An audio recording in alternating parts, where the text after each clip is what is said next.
everyone, and welcome to another edition of Dani Dishes. Pascal and I are here hanging out with you again.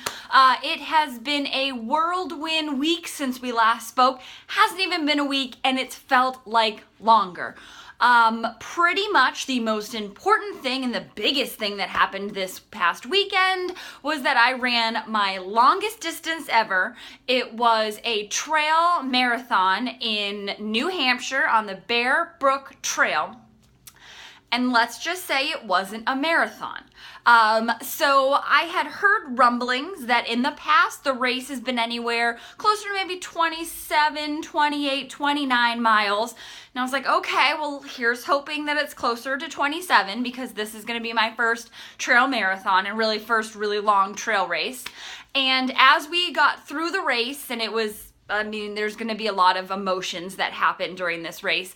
But when we got kind of closer to one of the final aid stations, my GPS said that I was at 23 miles. And I was like, sweet, we've got like a 5K left. Like, I got this now. And the woman at the aid station was like, oh yeah, there's about 9 miles to go. And my face just dropped because I was not prepared to run 9 more miles. I was like, I am not ready for 32 miles today. So we kind of geared up, got some extra fuel. I had made some friends along the way. And we kind of went off to the next aid station. They told us there was 2 more. When we got to the next aid station, the woman said, you're at the last one. There's only 4 miles to go. And I almost kissed the woman. I was so happy. So my first trail marathon ended up being 30 miles. So I am going to consider that my first unofficial trail run, unofficial ultra, I should say. And it was the toughest fucking thing I have ever done, and I definitely had to use the F word there because it was a roller coaster of emotions. It was a roller coaster of types of terrain, of types of weather that we encountered, and it was really tough. I think by the time I got only to miles 7 or 8, I thought to myself, I wonder if I will even finish. And it was one of those things where, as I kept stepping and kept going forward, there was no going back. Like, no matter what, if I had to crawl to the finish, I was gonna have to finish unless I needed to be airlifted out, because they said it was gonna be so long for someone to find you on the trail, like 3 to 4 hours, that unless you physically couldn't move, you just had to keep moving forward. So let's just say there was a lot of tears. There was a lot of alone time in a trail. Don't worry, everyone. I managed to get lost, as I did not even really second guess that would happen. I went totally in the wrong direction for a little bit. Thankfully, I caught it sooner than I thought. But it was one where as I was going, I just thought to myself, what am I doing? Like, what made me think that I would be capable of doing this? And my friend Greg, who's also helping to coach me, was a sly fellow who actually used one of the photos I sent him against me. So I had my momentum bracelet on, my wrap that says, believe in yourself. And he sent the picture back to me, and I was like, that's right. I know I have to believe in myself. And it was definitely one of the biggest tests I've been through, especially fitness-wise. There was huge elevation gains. There were rocks and trees, and I almost fell a billion times, and I am not someone that normally trail runs, so this was a really tough time for me. I can tell you what I did enjoy was that there wasn't a single mile marker. There were no time clocks out there. Like, nothing was about time, which was kind of a refresher from being in so many road races. But there's definitely a lot of tears. And as I, got closer to the finish, there was some amazing volunteers out there. And someone said, okay, you have 1.5 miles left. And I was like, I don't know if I can keep going, because my body was fine, but mentally I was just like, we are over this right now. My quads were hurting, but anyway, so as I was getting closer and I could I could hear the cowbells at the finish line, and I was like, oh my gosh, and I just pulled everything I had and just ran, and I saw my wife standing next to the finish line, and I just hightailed it to the finish line. And of course they had you end on a little hill, which was just oh so nice of them.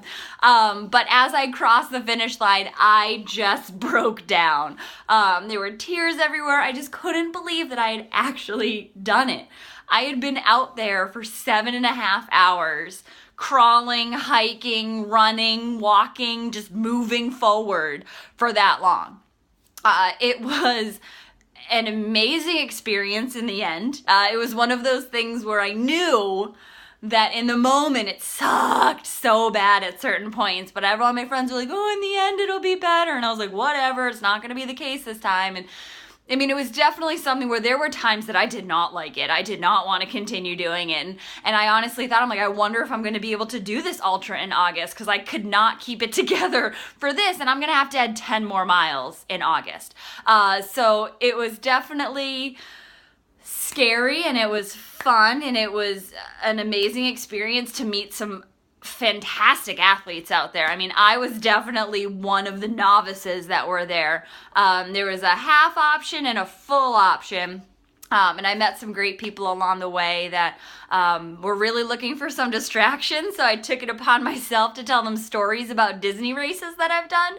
So by the end, you know, the girls finished after me, and they were like, great job, Disney. Like, thanks for giving us stories, Disney. And I was like, it was my pleasure, because I needed the distraction. I was like, let me think about some of the happiest races that I've been through, and I'm going to share those stories with these people who actually themselves were training for Ironman's 100-milers. And I was like, this is my longest distance ever. So I was definitely kind of the novice, but it was great to see people kind of looking out for each other. The volunteers were spectacular, especially when I like rolled up crying. But that obviously kind of capped off my week. My quads are finally feeling back to normal a little bit, which is good. It's not really something that I'm used to that much elevation gain, for sure. I gotta spend a little bit more time in the trails, but as of right now, I am going to commit to finishing and going through with the race in August. That may change, because I'm like, oh, well, now I've done the ultra, I don't really have to keep going. But this one was marked as a marathon, so I kind of have to keep going. So it's one of those things where we're going back and forth. But anyway, I just had to get all of that off my chest. I will, of course, write a race recap at some point, but we all know I'm months behind on those. So if anyone wants to come write the recaps for me, I'm more than happy to yammer on about the race if someone else wants to write them. So let me know if you want to come over. We'll have a beer, we'll have a coffee, whatever, and we'll write some race recaps. But really, folks, I can't stress how important it is to believe in ourselves. Like, that was literally the mantra that got me through that race. I mean, I looked down at 5 hours and 20 minutes and knew that I still had hours left out there. And I was like, look, you believed in yourself to sign up for this. Let's keep it going. Like, you've got people that are supporting you, people that are looking out for you. Like, you are not alone, even though you were literally alone on the trail in the moment.